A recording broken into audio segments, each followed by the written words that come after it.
Welcome to my first ever How It Was Made. In this video, I'm showing you all how I made my flipbook entitled PB+J. I did my best to explain all the major points, but if you have any specific questions or want to see a video on a specific technique, please leave it in a comment below. I'd also love to hear any other thoughts or ideas you might have. To make this flipbook, I used the flipbook kit created by the amazing Andymation. The link for that is in the description. On with the video. So at the beginning of the flipbook, I wanted to give the appearance that the jar of peanut butter was materializing. So I drew a little bit more of the peanut butter jar on each frame so that as you flip through, it would materialize.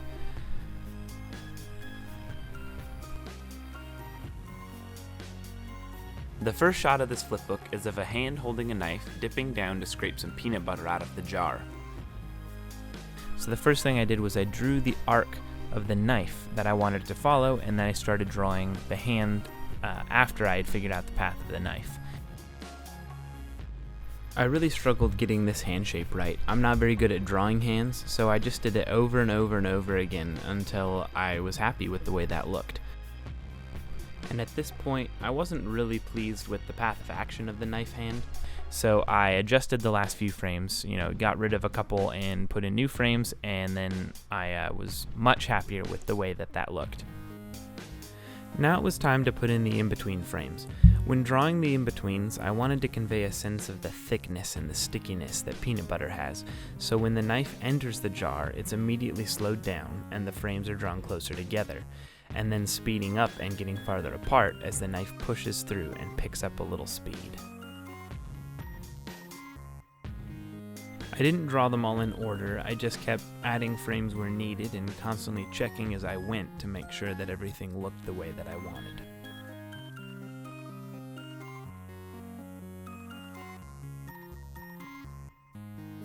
Now it was time to draw the transition into the next shot.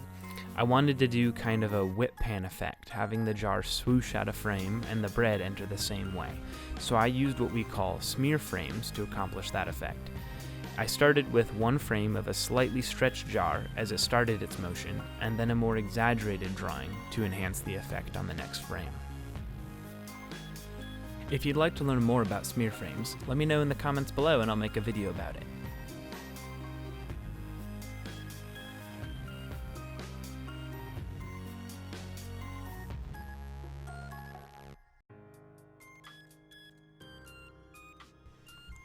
Once again, I'm checking the progress of my animation, making sure that no large mistakes have been made. Here I'm using the same technique as before to achieve the whip pan effect I'm going for, but I'm working backwards to ensure that my placement is accurate and the spacing is correct.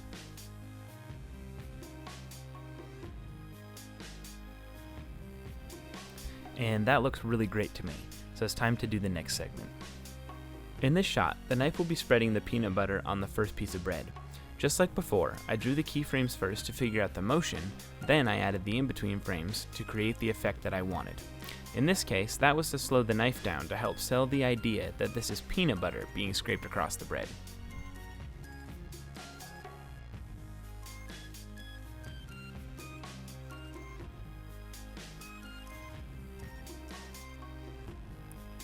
If you're a fan of my content, please consider subscribing and make sure you click that bell icon so that you don't miss an upload.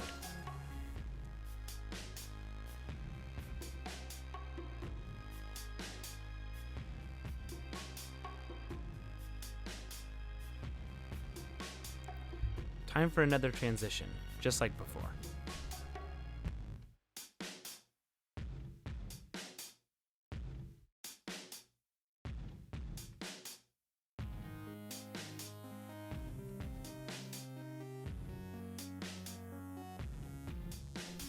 This time around, it's jelly being scooped up by the knife.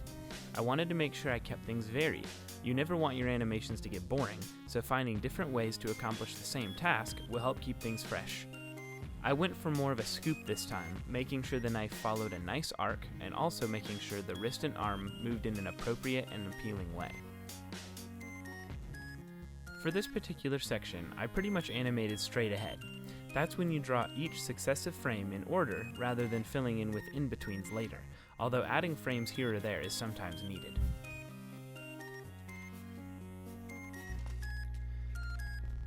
As the knife hand cleared the jar, I used a slow in, drawing the frames progressively closer together to have them come to a gentle rest.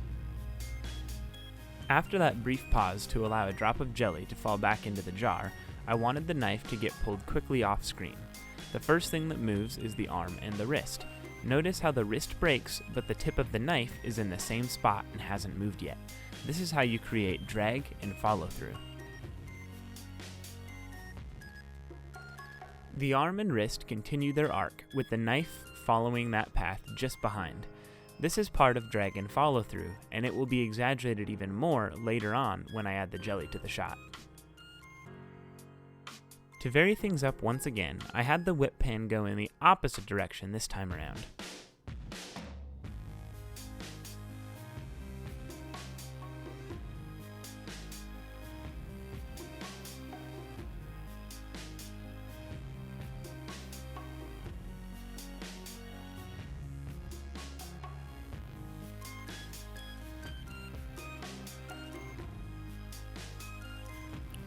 For the jelly spreading portion of the flipbook, I had the knife hand come from the opposite direction.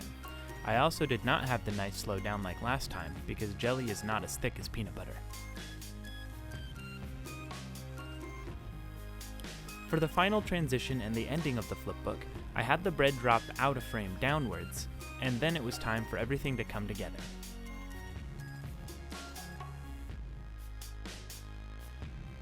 I left the spacing of the hands very large so they would appear to travel fast.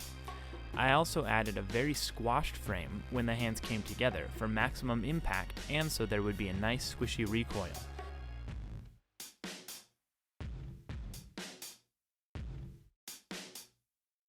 As just a little added flourish, I had the top hand hold its pinky out just to give it a little extra character.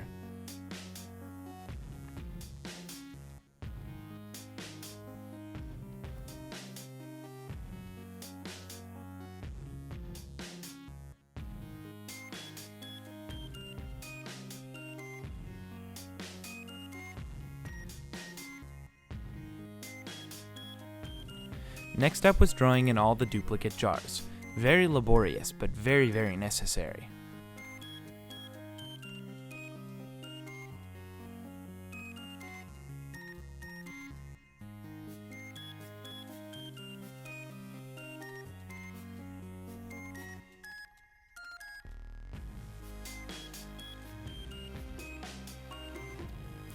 This was my favorite part to animate in this entire flipbook, the peanut butter and the jelly, especially the jelly. I drew them straight ahead as well. That's what I generally like to do when doing fluid animation like this.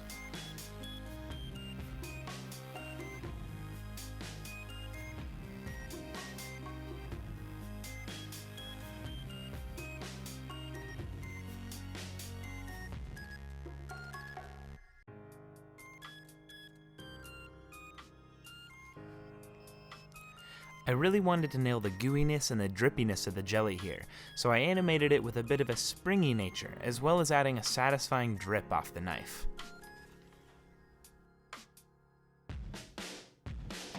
Here's where that follow-through comes into play with the jelly. Notice how the jelly follows behind the path of the knife, giving a satisfying drag to the action.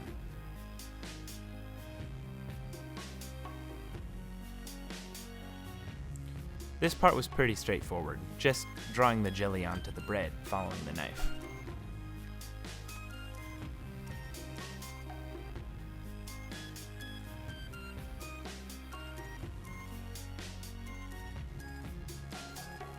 With all of that out of the way, it was finally time to do the extremely laborious but very, very rewarding process of lining all of my art throughout the entire flipbook. This took about an hour, just tracing and tracing and tracing with that Sharpie, but eventually when I got to the end, it looked really good, and it was extremely satisfying to finally be done with that part of the flipbook.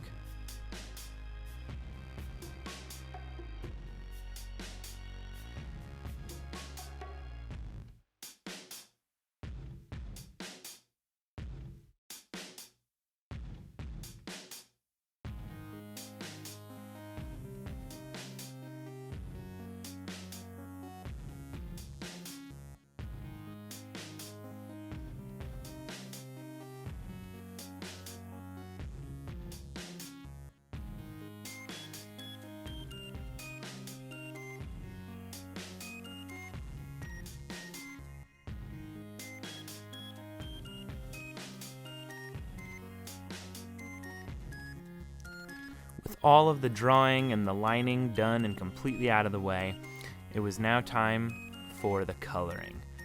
This is the part that really brought the flipbook to life, and I was really pleased with the results.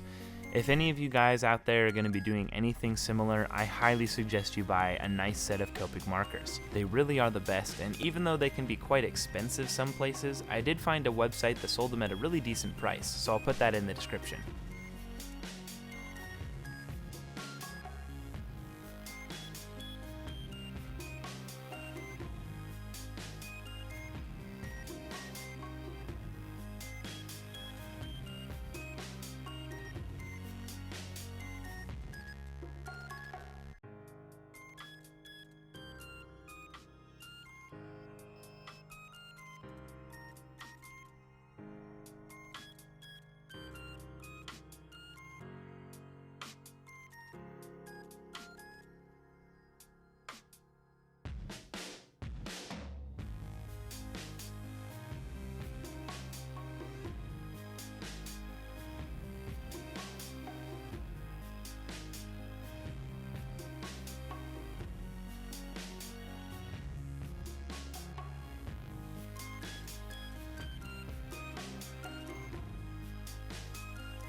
After I had finished the flipbook, I decided to add a little outro to match the title card of my flipbook, so I'll just include that here at the end real quick.